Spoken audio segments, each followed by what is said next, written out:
Bienvenidos a Somos Lectores Digitales, un espacio en el que compartimos distintos textos de la cultura universal en formato de audiolibro. Espero que este aporte te llegue y sirva de gran ayuda para lo que necesites. Si te gusta este tipo de contenido, te invito a compartir y darle a me gusta abajo, o dejar tus comentarios. Por último y antes de empezar, si quieres apoyarme, puedes darle al botón para suscribirte y a la campana de notificaciones. Ahora sí, espero que disfrutes de este viaje. El Monte de las Ánimas. Gustavo Adolfo Bécquer. La noche de difuntos me despertó a no sé qué hora el doble de las campanas, su tañido monótono y eterno me trajo a las mientes esta tradición que oí hace poco en Soria. Intenté dormir de nuevo, imposible. Una vez aguijoneada la imaginación, es un caballo que se desboca y al que no sirve tirarle de la rienda. Por pasar el rato me decidí a escribirla, como en efecto lo hice. Yo la oí en el mismo lugar en que acaeció, y la he escrito volviendo algunas veces la cabeza con miedo cuando sentía crujir los cristales de mi balcón, estremecidos por el aire frío de la noche. Sea de ello lo que quiera, ahí va, como el caballo de copas. 1. Atad los perros, haced la señal con las trompas para que se reúnan los cazadores, y demos la vuelta a la ciudad. La noche se acerca, es día de todos los santos y estamos en el monte de las ánimas. Tan pronto. Hacer otro el día, no dejara yo de concluir con ese rebaño de lobos que las nieves del Moncayo han arrojado de sus madrigueras, pero hoy es imposible. Dentro de poco sonara la oración en los templarios, y las ánimas de los difuntos comenzaran a tañer su campana en la capilla del monte. En esa capilla ruinosa. Va. ¿Quieres asustarme? No, hermosa prima, tú ignoras cuánto sucede en este país, porque aún no hace un año que has venido a él desde muy lejos. Refrena tu yegua, yo también pondré la mía al paso, y mientras dure el camino te contaré esa historia. Los pajes se reunieron en alegres y bulliciosos grupos, los condes de Borges y de Alcudiel montaron en sus magníficos caballos, y todos juntos siguieron a sus hijos Beatriz y Alonso, que precedían la comitiva a bastante distancia. Mientras duraba el camino, Alonso narró en estos términos la prometida historia. Ese monte que hoy llaman de las ánimas, pertenecía a los templarios, cuyo convento ves allí a la margen del río. Los templarios eran guerreros y religiosos a la vez. Conquistada Soria a los árabes, el rey los hizo venir de lejanas tierras para defender la ciudad por la parte del puente, haciendo en ello notable agravio a sus nobles de Castilla, que así hubieran solo sabido defenderla como solo la conquistaron. Entre los caballeros de la nueva y poderosa orden y los hidalgos de la ciudad fermentó por algunos años, y estalló al fin, un odio profundo. Los primeros tenían acotado ese monte, donde reservaban caza abundante para satisfacer sus necesidades y contribuir a sus placeres. Los segundos determinaron organizar una gran batida en el coto, a pesar de las severas prohibiciones de los clérigos con espuelas, como llamaban a sus enemigos. Cundió la voz del reto, y nada fue parte a detener a los unos en su manía de cazar y a los otros en su empeño de extorbarlo. La proyectada expedición se llevó a cabo. No se acordaron de ella las fieras, antes la tendrían presente tantas madres como arrastraron sendos lutos por sus hijos. Aquello no fue una cacería, fue una batalla espantosa, el monte quedó sembrado de cadáveres, los lobos a quienes se quiso exterminar tuvieron un sangriento festín. Por último, intervino la autoridad del rey, el monte, maldita ocasión de tantas desgracias, se declaró abandonado, y la capilla de los religiosos, situada en el mismo monte y en cuyo atrio se enterraron juntos amigos y enemigos, comenzó a arruinarse. Desde entonces dicen que cuando llega la noche de difuntos, se oye doblar sola la campana de la capilla, y que las ánimas de los muertos, envueltas en jirones de sus sudarios, corren como en una cacería fantástica por entre las breñas y los zarzales. Los ciervos braman espantados, los lobos aúllan, las culebras dan horrorosos silbidos, y al otro día se han visto impresas en la nieve las huellas de los descarnados pies de los esqueletos. Por eso en Soria le llamamos el Monte de las Ánimas, y por eso he querido salir del antes que cierre la noche. La relación de Alonso concluyó justamente cuando los dos jóvenes llegaban al extremo del puente que da paso a la ciudad por aquel lado. Allí esperaron el resto de la comitiva, la cual, después de incorporárseles los dos jinetes, se perdió por entre las estrechas y oscuras calles de Soria. 2. Los servidores acababan de levantar los manteles, la alta chimenea gótica del palacio de los condes de Alcudiel despedía un vivo resplandor iluminando algunos grupos de damas y caballeros que alrededor de la lumbre conversaban familiarmente, y el viento azotaba los emplomados vidrios de las ojivas del salón. Solas dos personas parecían ajenas a la conversación general, Beatriz y Alonso. Beatriz seguía con los ojos, absorta en un vago pensamiento, los caprichos de la llama. Alonso miraba el reflejo de la hoguera chispear en las azules pupilas de Beatriz. Ambos guardaban hacía rato un profundo silencio.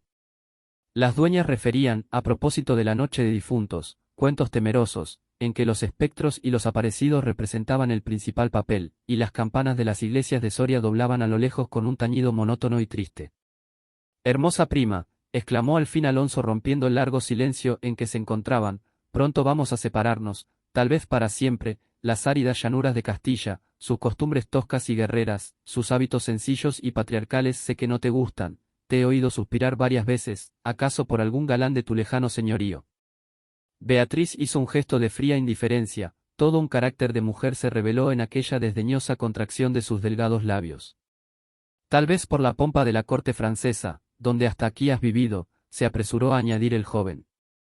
«De un modo o de otro, presiento que no tardaré en perderte, al separarnos, quisiera que llevases una memoria mía. ¿Te acuerdas cuando fuimos al templo a dar gracias a Dios por haberte devuelto la salud que viniste a buscar a esta tierra? El joyel que sujetaba la pluma de mi gorra cautivó tu atención. Qué hermoso estaría sujetando un velo sobre tu oscura cabellera. Ya ha prendido el de una desposada, mi padre se lo regaló a la que me dio el ser y ella lo llevó al altar. ¿Lo quieres?» «No sé en el tuyo», contestó la hermosa, «pero en mi país una prenda recibida compromete una voluntad. Solo en un día de ceremonia debe aceptarse un presente de manos de un deudo, que aún puede ir a Roma sin volver con las manos vacías». El acento helado con que Beatriz pronunció estas palabras turbó un momento al joven, que después de serenarse dijo con tristeza: «Lo sé, prima, pero hoy se celebran todos los santos, y el tuyo entre todos, hoy es día de ceremonias y presentes. ¿Quieres aceptar el mío?».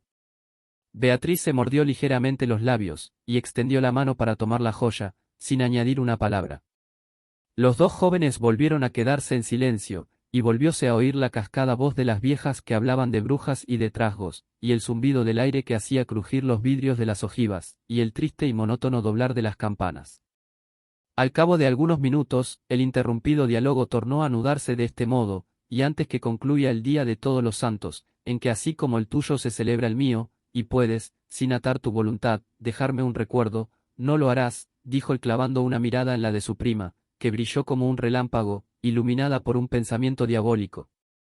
«¿Por qué no?», exclamó ésta llevándose la mano al hombro derecho como para buscar alguna cosa entre los pliegues de su ancha manga de terciopelo bordado de oro. Después, con una infantil expresión de sentimiento, añadió: «¿Te acuerdas de la banda azul que llevé hoy a la cacería, y que por no sé qué emblema de su color me dijiste que era la divisa de tu alma?». «Sí». «Pues, se ha perdido». «Se ha perdido y pensaba dejártela como un recuerdo». «Se ha perdido». «¿Y dónde?», preguntó Alonso incorporándose de su asiento, y con una indescriptible expresión de temor y esperanza. «No sé, en el monte acaso». «En el monte de las ánimas», murmuró palideciendo y dejándose caer sobre el sitial, «en el monte de las ánimas». Luego prosiguió con voz entrecortada y sorda: «Tú lo sabes, porque lo habrás oído 1000 veces, en la ciudad, en toda Castilla, me llaman el rey de los cazadores. No habiendo aún podido probar mis fuerzas en los combates, como mis ascendientes, he llevado a esa diversión, imagen de la guerra, todos los bríos de mi juventud, todo el ardor hereditario en mi raza. La alfombra que pisan tus pies son despojos de fieras que he muerto por mi mano. Yo conozco sus guaridas y sus costumbres, yo he combatido con ellas de día y de noche, a pie y a caballo, solo y en batida, y nadie dirá que me ha visto huir el peligro en ninguna ocasión.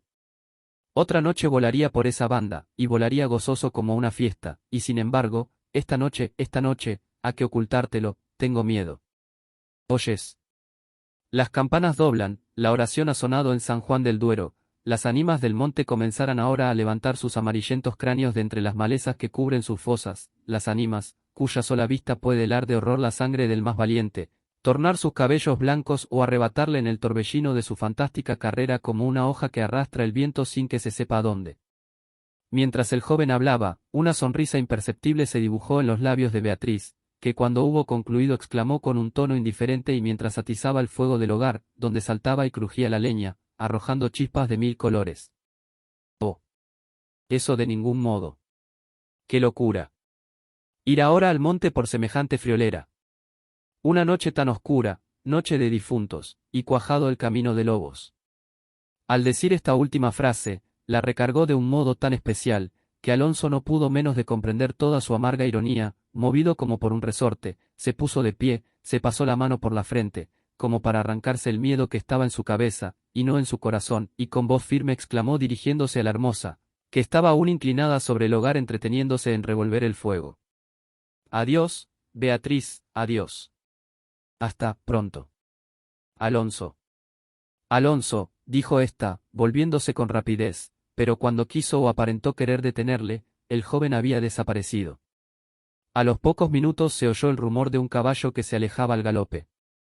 La hermosa, con una radiante expresión de orgullo satisfecho que coloreó sus mejillas, prestó atento oído a aquel rumor, que se debilitaba, que se perdía, que se desvaneció por último. Las viejas, en tanto, continuaban en sus cuentos de ánimas aparecidas, el aire zumbaba en los vidrios del balcón, y las campanas de la ciudad doblaban a lo lejos. 3. Había pasado una hora, 2, 3, la medianoche estaba a punto de sonar, y Beatriz se retiró a su oratorio. Alonso no volvía, cuando en menos de una hora pudiera haberlo hecho. «Habrá tenido miedo», exclamó la joven cerrando su libro de oraciones y encaminándose a su lecho, después de haber intentado inútilmente murmurar algunos de los rezos que la Iglesia consagra el día de difuntos a los que ya no existen.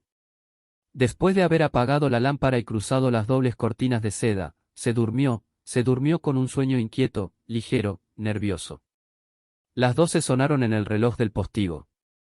Beatriz oyó entre sueños las vibraciones de la campaña, lentas, sordas, tristísimas, y entreabrió los ojos.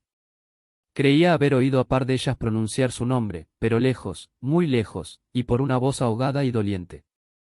El viento gemía en los vidrios de la ventana. «Será el viento», dijo, y poniéndose la mano sobre el corazón, procuró tranquilizarse. Pero su corazón latía cada vez con más violencia. Las puertas de alerce del oratorio habían crujido sobre sus goznes con un chirrido agudo, prolongado y estridente. Primero unas, y luego las otras más cercanas, todas las puertas que daban paso a su habitación iban sonando por su orden, estas con un ruido sordo y grave, aquellas con un lamento largo y crispador. Después silencio, un silencio lleno de rumores extraños, el silencio de la medianoche, con un murmullo monótono de agua distante, lejanos ladridos de perros, voces confusas, palabras ininteligibles, ecos de pasos que van y vienen, crujir de ropas que se arrastran, suspiros que se ahogan, respiraciones fatigosas que casi se sienten, estremecimientos involuntarios que anuncian la presencia de algo que no se ve, y cuya aproximación se nota no obstante en la oscuridad. Beatriz, inmóvil, temblorosa, adelantó la cabeza fuera de las cortinillas y escuchó un momento. Oía 1000 ruidos diversos, se pasaba la mano por la frente, tornaba a escuchar, nada, silencio. Veía con esa fosforescencia de la pupila en las crisis nerviosas, como bultos que se movían en todas direcciones, y cuando dilatándola la fijaba en un punto, nada, oscuridad, las sombras impenetrables. «Va», exclamó, volviendo a recostar su hermosa cabeza sobre la almohada de raso azul del lecho, «soy yo tan miedosa como estas pobres gentes, cuyo corazón palpita de terror bajo una armadura, al oír una conseja de aparecidos». Y cerrando los ojos intentó dormir, pero en vano había hecho un esfuerzo sobre sí misma. Pronto volvió a incorporarse más pálida, más inquieta, más aterrada. Ya no era una ilusión, las colgaduras de brocado de la puerta habían rozado al separarse, y unas pisadas lentas sonaban sobre la alfombra, el rumor de aquellas pisadas era sordo, casi imperceptible, pero continuado, y a su compás se oía crujir una cosa como madera o hueso. Y se acercaban, y se movió el reclinatorio que estaba a la orilla de su lecho. Beatriz lanzó un grito agudo, y arrebujándose en la ropa que la cubría escondió la cabeza y contuvo el aliento. El aire azotaba los vidrios del balcón, el agua de la fuente lejana caía, y caía con un rumor eterno y monótono, los ladridos de los perros se dilataban en las ráfagas del aire, y las campanas de la ciudad de Soria, unas cerca, otras distantes, doblaban tristemente por las ánimas de los difuntos. Así pasó una hora, 2, la noche, un siglo, porque la noche aquella pareció eterna a Beatriz. Al fin despuntó la aurora, vuelta de su temor, entreabrió los ojos a los primeros rayos de la luz. Después de una noche de insomnio y de terrores, es tan hermosa la luz clara y blanca del día.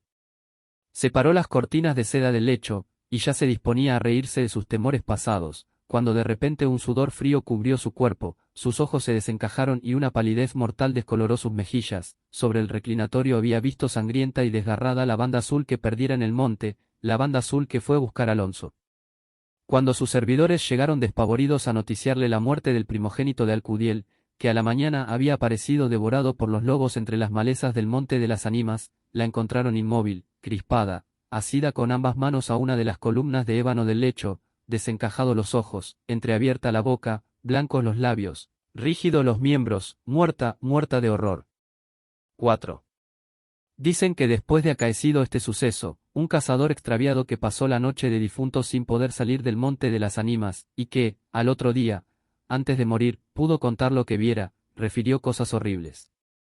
Entre otras, se asegura que vio a los esqueletos de los antiguos templarios y de los nobles de Soria enterrados en el atrio de la capilla, levantarse al punto de la oración con un estrépito horrible, y caballeros sobre osamentas de corceles, perseguir como una fiera a una mujer hermosa, pálida y desmelenada, que con los pies desnudos y sangrientos, y arrojando gritos de horror, daba vueltas alrededor de la tumba de Alonso.